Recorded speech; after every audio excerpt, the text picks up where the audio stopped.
Fjala Hamzës s'kishte si ti duke otomanit e kurdisur, sepse ai thoshte shumë gjëra të vërteta dhe vërtetësia e të thënave duke e qartë si drita nga vetë puna që solli përpara Tiranës. Së bashku me fëmijët që s'dinin gjë, gruan. Disa thonë se ajo hoq me përdhun prej tij nga e piri, disa të tjerë si u ngjit me dëshirën e vet si shok i Aratis. Ai tregoi fshehuar se Tirani kishte premtuar mbretërinë e Epirit. Të vërtet, takmia për të mbretëruar është e përbashkët për të dyja seksit. Prandaj, sultani pasi ia pranoi dhe lavdroi vullnetin, caktoi para së gjithash për të ardhurat nderuara. Sa për punën e luftës nuk dha atëherë asnjë përgjigje, gjithsesi të vendoste.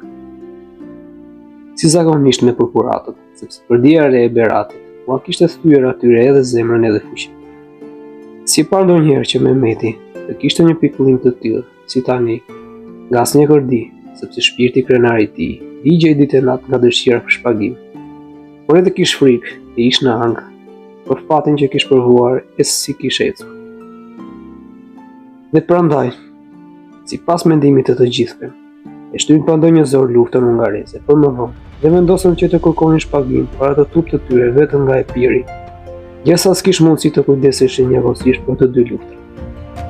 Dhe më të vërtet këndej Hamza thoshte se kish nevojë për një ushtri të shënuar andej, forcat hungareze dhe trimat e sprovuar sa e sa herë të atyre popullsive kërkonte gaditje shumë të mëdha. Rasti pasaj që jepte Hamza u gjet më vonë që të mos lihej për më vonë, duke mbajtur atë si një shok që të mos lihej më vonë. U jepte udhë për thuhet e gjithë planeve të veta. Zori dhe shpalli një urdhër për të mbledhur 50.000 ushtarë. Otomani, nga dëshira për të dhënë fund luftës në Epir dhe për të shpaguar për dëmet që kishin patur prej saj, Zoti kishte thënë jo edhe për më shumë, po t'i kërkojshin. Për këtë gaditje, pranvera, e po vinte me vrap vapa për volonjës e verës për të zgjatur trupat e ushtarëve. Kur bën gati të gjithë, sultani, me këmbguljen e paprerë dhe të Hamzës i nisi njerëzit pasi u morin mend me zotime të shumta dhe pasi u dha këshilla instruktive pashës së Romës së re, i cili e kishte emrin Isak. Ju besua kujdesi kryesori i ushtrisë dhe komanda e përgjithshme pa i ardhur as pak rënd Hamzës. Por megjithatë, edhe këtij që të mos mbetej pa ndonjë grad e komandë, ju caktua nga numri më sipër 5.000 njerëz.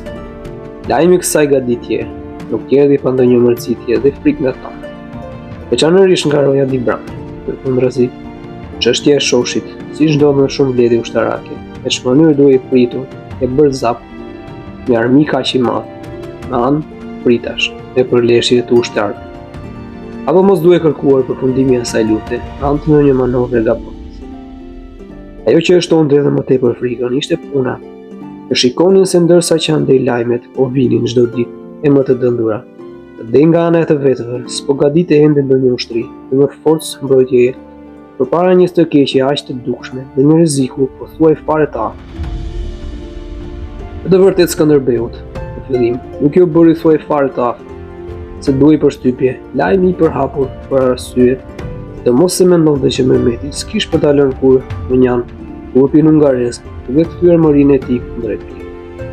Megjithatë, i shqetësuar, ai dërgoi zbulonjës dhe po përpiqej me shumë kujdes që të nxirrte e sa ishte mundur në atë poteri të vërtetën në shesh për planet e reja që duheshin ndryshuar. Por, me mënyra të shumta dhe sidomos në anë të Aratisujve që vinin, ngjarja u vërtetua dhe u përhap për të gjithë. Kur mor pastaj lajmet për numrin dhe cilësinë e armiqve që po vinin dhe mbi të gjitha së bashku me atë ushtri ishte Hamza, të cilin Tirani me nderime ja kishte komanduar Isak Pashës që t'i jepte pushtetin e Epirit në dorë. Atëherë se zgjati portiri më njëherë, si me të dhënë të shenjës një ushtri të pashoqe.